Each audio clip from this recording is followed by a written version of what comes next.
Let's talk about this assassination attempt that none of you guys probably even knew about. But I'm going to tell you about it. Just goes to show how really a lot of what you deal with when it comes to, and I'm going to make this point before I go in, a lot of what you deal with and a lot of how you see the world, if you see it through the lens of social media or media in general, you're seeing it through a very cloudy lens with dirt on it, lens that don't really tell the entire story, and it doesn't tell the entire picture.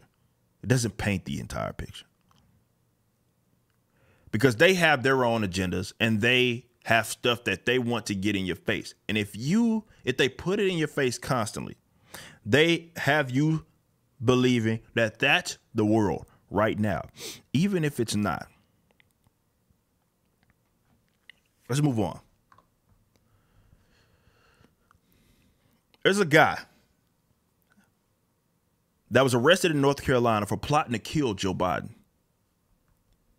Now, you're probably thinking about this if you haven't heard the story, like, what? I had no idea. Well, it had to have been one of those evil Trump supporters, racist, right? White supremacists, because that, for some reason, is on the rise, right? Incorrect. And that's the reason why you hadn't heard about it. When they could try to attempt to paint on the Gretchen Whitmer thing, paint some of them as Trump supporters, as patriots. You heard about it and you couldn't hear the end of it. But this guy right here that was wanted to kill Joe Biden was not. As it reads right here, as Timothy Bello tells the Washington Post, if I'm not mistaken, as it was becoming clear in March that Joe Biden would become the Democratic presidential nominee, Alexander Hillel Treisman started to map out his plot to assassinate former vice president, federal authorities say. Should I kill Joe Biden, Treisman wrote in a caption to a meme he posted in April. The 19-year-old searched online for Biden's home address and for night vision goggles and purchased an AR-15 in New Hampshire, according to federal court documents. First reported Thursday by WBTV. At one point in May, Treisman ended up at a Wendy's within 4 miles of Biden's home in Delaware. And when he was arrested later that month in North Carolina, police searching his van found 4 rifles, 9mm handgun, explosive materials, books on bomb making, and $509,000 in cash that's believed to be his inheritance. Man, you got $509,000 cash ducks, and you were gonna spend that trying to kill a damn vice president or former vice president. Oh man, they don't make them like they used to, I guess. The 19-year-old's focus on Biden started in the spring, according to the order, days after Senator Bernie Sanders suspended his presidential campaign. Treisman wrote, who had suggested in a Reddit post that he had to save Bernie.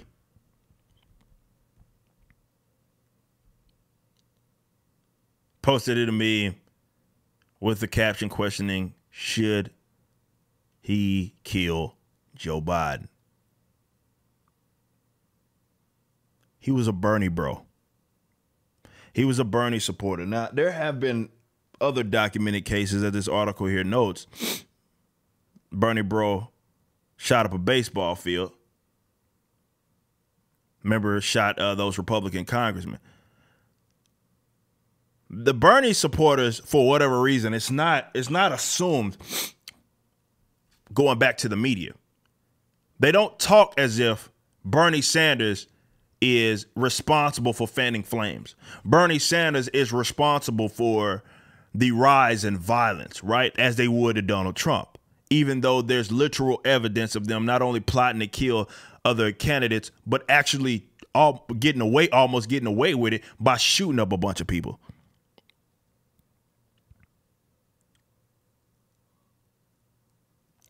Now, this is a story you probably never heard of. Now, there's a reason why. And this is why I always encourage you guys to look more into detail. If you are to get your information from social media, a lot of us get information from social media. You need to go out of your way to look at the real world, either look at the real world or go out of your way to, at minimum,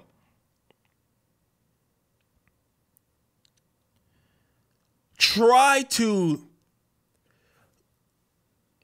go other places outside of what you generally expect. Whoever controls the information, whether it be your Twitter feed and Twitter news, Facebook, the CNNs of the world, wherever it is, go out of your way to go somewhere else.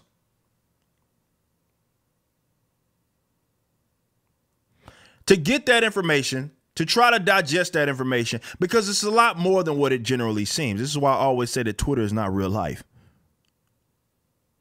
Because it's not. Now, we pretend like it is. We talk about it as if it is real life, but it's not real life. Twitter ain't real life. But that's what social media is very good at doing. That's what blue check marks are very good at doing. And that's what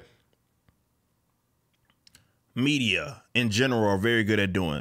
They can put a spotlight on something and have that be talked about like that by everybody. The Gretchen Whitmer thing controlled the entire news cycle. That she was having an assassination attempt. Meanwhile, this happened and you never even heard about it. Just sit and think why that is the case. Just sit and think why it's the case. There's a reason. It's because of who they could and could not blame. And that's why when you look at it, you have to go out of your way. They're not going to voluntarily give you that information. You have to go out of your way and search for it. And sometimes you got to search really down and through the depths because they try to even suppress a lot of this information. But I don't say it to discourage you. I actually say it to encourage you. When you think the world looks bleak, when you think the world is on fire, always sit and think, well, is it really? Now, there are some cases in which it is, but is it really? Go look at the world for what it actually is, not what they want it to be. Because if you go by what they want it to be, and that becomes your reality, you end up one of these deranged leftists crying in a pillow because they were told to care about Ruth Bader Ginsburg. And they were supposed to care about, and they were told to care about because their reproductive rights were going to be taken away, whatever the hell that is, by way of ACB. Stop it. Nonetheless, go look at information. Go digest this information because you'd be surprised what all you can find.